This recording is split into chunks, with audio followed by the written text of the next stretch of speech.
Jadi,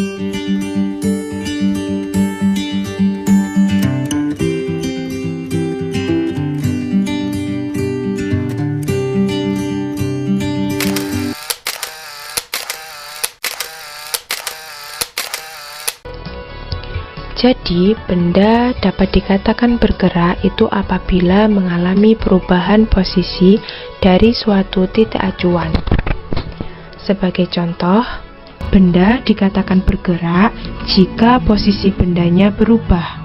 Dan apabila posisi benda tetap sama, walaupun dia bolak-balik, itu benda dikatakan tidak bergerak.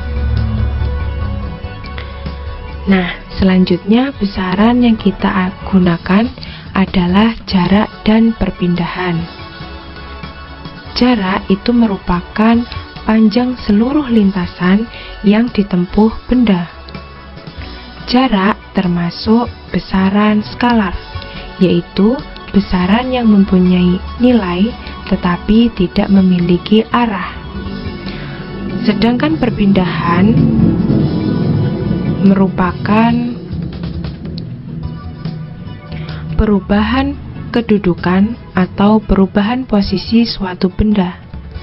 Nah, perpindahan ini termasuk besaran vektor, yaitu besaran yang mempunyai nilai dan juga arah.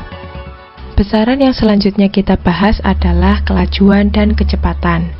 Keduanya memiliki simbol yang sama, yaitu V.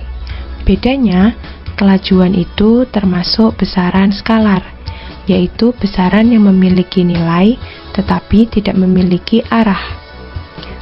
Contoh alat yang menunjukkan besaran kelajuan adalah speedometer pada kendaraan. Nah, kelajuan ini kita rumuskan sebagai berikut. Kelajuan adalah jarak per selang waktu. Kalau kita simbolkan, kelajuan itu disimbolkan V. Jarak itu S dan selang waktu adalah T. Nah, jika kita merasa sulit untuk menghafalkan, ada trik yang lebih mudah, yaitu rumus JKW. Kita gunakan bantuan segitiga. Nah, garis yang mendatar ini maknanya dibagi, sedangkan garis vertikal itu maknanya dikali. Jadi ketika kita mencari jarak adalah kelajuan dikali waktu. Jika kita mencari waktu adalah jarak dibagi kelajuan. Lebih mudah kan? Nah, bedanya kalau kecepatan itu termasuk besaran vektor, yaitu besaran yang memiliki nilai dan juga memiliki arah. Contoh alat yang menunjukkan besaran kecepatan adalah GPS pada mobil. Jadi selain besarnya kecepatan juga ada arahnya. Nah, kecepatan ini dirumuskan perpindahan per selang waktu. Nah, jika kita simbolkan, kecepatan itu simbolnya juga V. Perpindahan itu delta S dan selang waktu adalah T.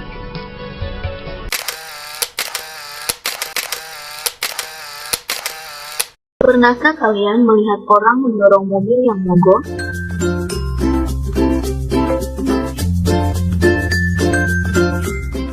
Apakah yang menyebabkan mobil tersebut bergerak? Yang menyebabkan mobil tersebut bergerak adalah bukan sulap, bukan sihir. Mobil tersebut bergerak karena adanya gaya.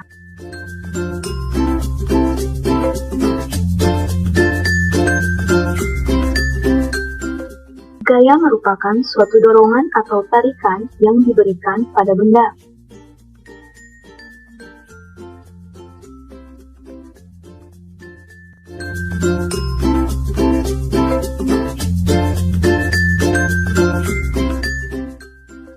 Masih ingatkah kalian dengan peristiwa apel yang jatuh dari pohon?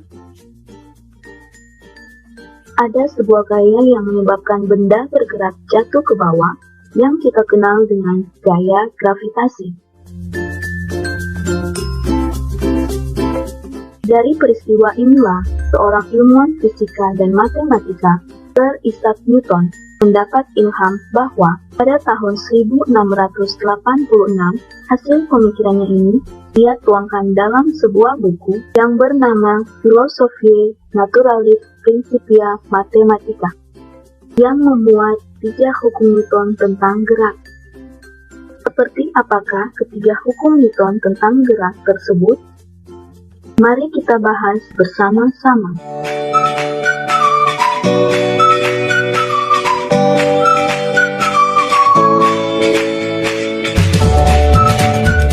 Hukum 1 Newton. Suatu objek akan tetap diam atau bergerak dengan kecepatan konstan kecuali ada gaya tidak seimbang yang mempengaruhinya. Hukum ini kita kenal dengan hukum kelembaman.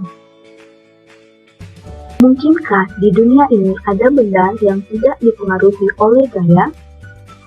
Di luar angkasa mungkin ada, tetapi di bumi ini tidak mungkin ada.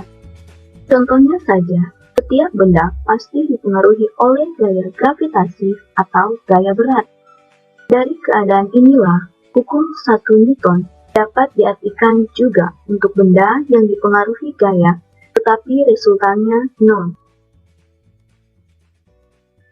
Sehingga, hukum 1 Newton dapat dirumuskan sebagai sigma F sama dengan 0.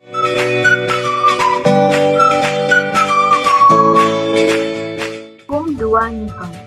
Hukum 2 Newton dapat dirumuskan sebagai sigma F sama dengan M kali A, di mana F adalah gaya yang bekerja pada benda, M adalah massa benda, dan A adalah percepatan. Bagaimana jika terdapat 2 buah benda dengan gaya dan massa yang berbeda? Berapakah besar percepatan yang dialami kedua benda tersebut? Mari kita kaji bersama-sama.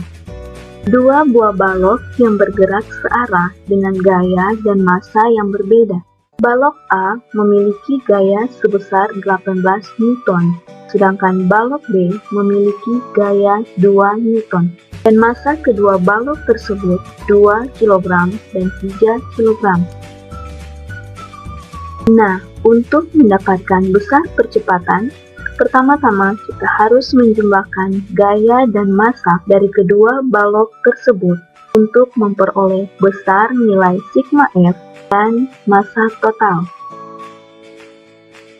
Setelah itu, kita masukkan persamaan hukum 2 Newton. Jadi, kecepatan yang dialami oleh kedua balok tersebut adalah sebesar 4 meter per sekon kuadrat. Nah, bagaimana adik-adik? Mudah bukan?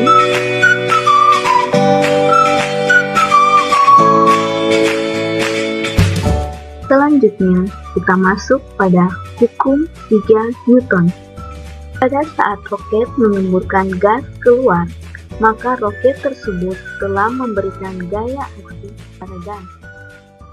Maka gas itu akan memberikan gaya reaksi sehingga dapat mendorong roket dan menyebabkan roket tersebut bergerak.